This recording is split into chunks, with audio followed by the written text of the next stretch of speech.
बानो स्वास्थ्य केंद्र में चौंकाने वाला मामला सामने आया है। डॉक्टर जावेद ने अस्पताल के दवाई को डुप्लीकेट बताया। मरीज के परिवार वालों को भेज दिया अपना प्राइवेट क्लिनिक। फ्री में मिलने वाला सरकारी दवाई का डॉक्टर द्वारा प्रिस्क्रिप्शन लिखकर अपने प्राइवेट क्लिनिक से 800 रुपये का बिल बनवा दिया गया।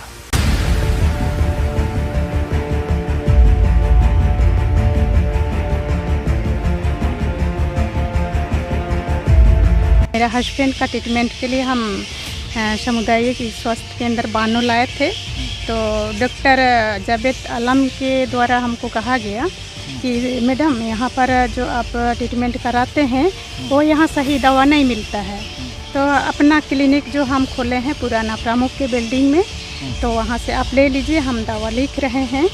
तो सर बोले कि यहाँ पर जो भी मिलता है दवा वो डुप्लीकेट रहता है। और जब क्लिनिक में गया तो 800 रुपया का दवा उसने खरीदा। हमको बीच में जानकारी हुआ, हम बोले कि ठीक है, तो हम लोग बगल में एक सोए में हॉस्पिटल है वहाँ चले जाते हैं। मेरा ही सामने बातचीत हुआ और जो दवा 800 रुपया में खरीदा गया था वहाँ पर मुफ्त में वो देने का है। तो तब हमको भी लगा कि ये कैसे हो सकता है। नमस्कार, आप देख रहे हैं न्यूज आपका। बानो सामुदायिक स्वास्थ्य केंद्र के डॉक्टर का एक नया कारनामा सामने आया है। तो सबसे पहले पूरे मामले को समझते हैं। कुछ दिन पूर्व में बानो प्रखंड के उकावली गांव की एक महिला जिनका नाम कृपा हेम्ब्रोम है, जो कि उकावली पंचायत की मुखिया भी है, उनके द्वारा अपने पति को उपचार के लिए सामुदायिक स्वास्थ्य केंद्र बानो लाया गया। बानो सामुदायिक स्वास्थ्य केंद्र के डॉक्टर जावेद आलम द्वारा उनके लिए कुछ दवाइयां लिखी गई और डॉक्टर जावेद आलम द्वारा मरीज के परिवार वालों को बताया गया कि यहाँ हॉस्पिटल में डुप्लीकेट दवाई मिलता है, इसलिए आप बाहर से दवाई लें, या बोलकर कृपा हेम्ब्रोम को अपने प्राइवेट क्लिनिक आयुष क्लिनिक भेज दिया गया, जहां दवाई खरीदने पर 800 रुपये का बिल भी बना। कृपा हेम्ब्रोम ने बताया कि जिन दवाओं को डॉक्टर ने पर्चे में लिखा था वही सेम टू सेम दवा सोए अस्पताल से उन्हें फ्री में भी बाद में दिया गया, जिसके बाद कृपा हेम्ब्रोम ने उस डॉक्टर के प्राइवेट क्लिनिक आयुष क्लिनिक में आकर दवाइयों को वापस करने के लिए वो चली गई, जहां 800 रुपये देकर दवाई उन्होंने खरीदा था।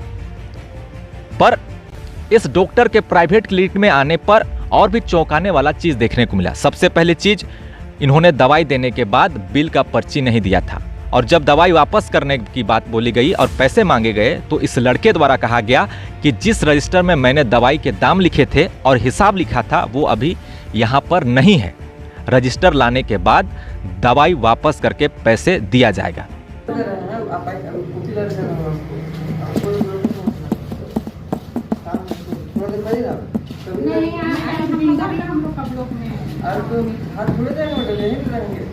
कभी भी अपने लिस्ट ले लेते हैं, क्या करते हैं ठीक है, नहीं हो रहा हमको दे दो, देने की कोशिश कर रहे हैं, मना करना कर रहा है।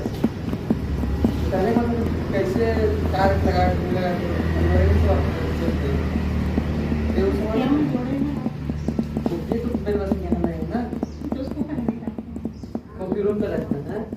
किधर है रूम? कंप्यूटर के जस्ट सामने। अब सबसे बड़ा सवाल यही है कि जो दवाइयां सोए के सरकारी अस्पताल में फ्री में दिए जा रहे हैं, उसी दवाई को इस जावेद आलम के क्लिनिक आयुष क्लिनिक में कैसे बेचे जा रहे हैं, ये तो जांच का विषय है। डॉक्टर जावेद आलम जिस सरकारी अस्पताल के डॉक्टर हैं, उसी सरकारी अस्पताल के दवाइयों को डुप्लीकेट बता रहे हैं और मरीज के परिवार वालों को वही फ्री में मिलने वाला दवाई की लिस्ट देकर अपने प्राइवेट क्लिनिक भेज रहे हैं, और वहां दवाइयों के मनमाने रूप से पैसे भी लिए जा रहे हैं। तो बताइए, ये जांच का विषय है या नहीं?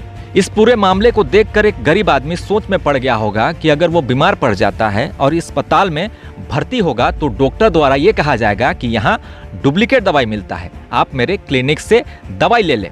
अगर बेचारा मरीज के पास दवाई के लिए पैसे नहीं होगा तो वो बेचारा तो बेड में ही मर जाएगा ना। देखिए पूरे मामले में सोए पंचायत मुखिया का क्या कहना है। मेरा नाम सुश्री सुमारी कैथवार है, मैं सोए का मुखिया हूँ, और जो मेरे साथ में 2 मुखिया हैं, ये लोग बता रहे हैं कि यहाँ हमारे बानो का स्वास्थ्य केंद्र के तहत में डुप्लीकेट दवा जो मिलता है, क्यों मिलता है, और यहाँ पर गरीब आम जनताओं को अच्छा सेवा होना चाहिए, वैसा नहीं हो रहा है। अगर किसी को क्लिनिक भेजा जाएगा तो उसके पास पैसा रहेगा तब ना दवाई खरीद पाएंगे। तो हमारा बानो का हॉस्पिटल में जो भी गड़बड़ियाँ हैं सुधार होना चाहिए। मेरा नाम है सुश्री सीता कुमारी, पंचायत कुनसौदे।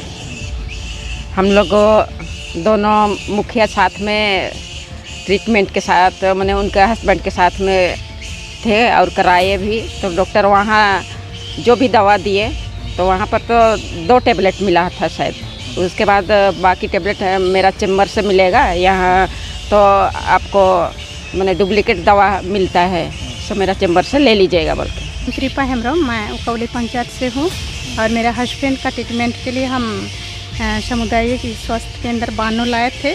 डॉक्टर जावेद आलम के द्वारा हमको कहा गया कि मैडम यहाँ पर जो आप ट्रीटमेंट कराते हैं वो यहाँ सही दवा नहीं मिलता है, तो अपना क्लिनिक जो हम खोले हैं पुराना प्रमुख के बिल्डिंग में, तो वहाँ से आप ले लीजिए, हम दवा लिख रहे हैं। तो सर बोले कि यहाँ पर जो भी मिलता है दवा वो डुप्लीकेट रहता है, इसलिए आप प्राइवेट से ही ट्रीटमेंट कराइए तो बेहतर होता है। तो सेम जो दवा लिखे हैं सर डॉक्टर जावेद आलम, तो सेम टू सेम दवा हमको सोय हॉस्पिटल में सारा दवा हमको फ्री में मिला है। तो वो कहाँ भेजे थे आपको? वो अपना ही क्लिनिक भेजे थे, प्राइवेट क्लिनिक। Private clinic. तो अभी आप वापस करने गए थे तो क्या बोला गया? वहाँ पर बोला उसका स्टाफ कि अभी मेरे पास जो हम रिकॉर्ड रखते हैं वो कॉपी नहीं है, हम आपको जब आप लाइएगा तो हम पैसा रिटर्न करेंगे। हम सारा दवा को रिटर्न कर दिए हैं, लेकिन हमको पैसा नहीं रिटर्न किया। बिरजो खरनूलना, जिला परिषद Bano, JMM central committee Simdega. पीड़िता का कहना है जब क्लिनिक में गया तो 800 रुपया का दवा उसने खरीदा, और जो दवा 800 रुपया में खरीदा गया था वहाँ पर मुफ्त में वो देने का है। ये तो बहुत ही गंभीर मामला है। अब सरकारी डॉक्टर हैं, अब बैठे हुए हैं, पुर्जी काट रहे हैं और भेज देते हैं, अपना पर्सनल क्लिनिक है में भेज देते हैं, और ऊपर से जहाँ का रोटी खाते हैं वही बोलते हैं कि आप सरकारी हॉस्पिटल में का भरोसा मत कीजिए, उस पर आशा मत रखिए, यही आप कहा जाता है। तो ये तो बहुत ही गंभीर मामला है। और साथ ही साथ और एक महिला का भी वो भी 700 रुपया का दवा वो भी खरीदी है। इस तरह जब हमको जानकारी मिला तो हम तो यही मांग करेंगे, तो सरासर गलत चीज़ है, घोटाला है, और कौन अधिकार से जो सरकारी हॉस्पिटल में मिलता है उसको क्लिनिक में बेच रहा है। और ये तो जांच का विषय है कि जो दवा वो क्लिनिक में पैसा दे के बेच रहा है उसका ऑर्डर दवा कहाँ से मंगाता है, ये भी जांच का विषय है। इस तरह से एक डॉक्टर पर एकदम सवाल उठता है और डिपार्टमेंट पर भी सवाल उठता है, क्योंकि ऐसा जब हो रहा है तो उच्च अधिकारी को, हेल्थ डिपार्ट का आदमी जो बॉस है, उनका हॉस्पिटल का बॉस है, इसी साहब होंगे, उनको क्यों जानकारी नहीं रहता है? ये सवाल एकदम क्वेश्चन मार्क है। ये सवाल उठेगा ही, जिसे हमको जानकारी है, सवाल उठा रहे हैं। और आपके चैनल के माध्यम से, और पहले तो आपका धन्यवाद देता हूँ कि आपने मेहनत करके ये समाचार को मेरे पास लाया और हम भी सही पाया इसको। इसीलिए मैं मांग करता हूँ कि कार्रवाई होना ही चाहिए। और बानो का जनता कब तक ठगा जाएगा? कुछ दिन पहले ब्लॉक ऑफिस का भी जिक्र हुआ था, एक्शन दिखता नहीं है, तो मजबूरी में हम बानोवासी, प्रखंडवासी, हम लोग को सड़क पर उतरना पड़ेगा। इस पूरे मामले में देखा जाए तो कई तरह के सवाल उठना लाजमी है। यहाँ पे जो 2 लड़के रहते हैं वो पलामू के रहने वाले हैं, और जब दवाई को वापस करने के लिए महिला आती है तो उनसे ये कह दिया जाता है कि अभी केबिन के पास जो है वो कॉपी नहीं है, कॉपी है अस्पताल के जस्ट ऑपोजिट साइड जहां ये लड़के रहते हैं। तो आप खुद सोचिए, जिस कॉपी पर दवाइयों के बारे में लिखा गया हो, जिस कॉपी पर हिसाब किताब लिखा गया हो, वो कॉपी आखिर इनके घर में क्या कर रहा है। और जो लड़का केबिन में बैठा हुआ है, वो लड़के को आखिर दवाई के रेट के बारे में पता क्यों नहीं है। सबसे पहले तो आखिर किस लाइसेंस के अंतर्गत यहाँ पर दवाई खाना खुला है, इसकी भी जांच होनी चाहिए। और इस लड़के को जब दवाई का रेट ही नहीं पता है, तो आखिर ये बैठकर यहाँ पर किस चीज़ की दवाई और किस हिसाब से ये पैसे ले रहा है, ये भी एक जांच का विषय है। मैं अगले वीडियो में इससे जुड़ी कई तरह के चीज़ों को एक्सपोज करूँगा, इसलिए हमारे चैनल के साथ जुड़े रहें, देखते रहिए न्यूज़ आपका।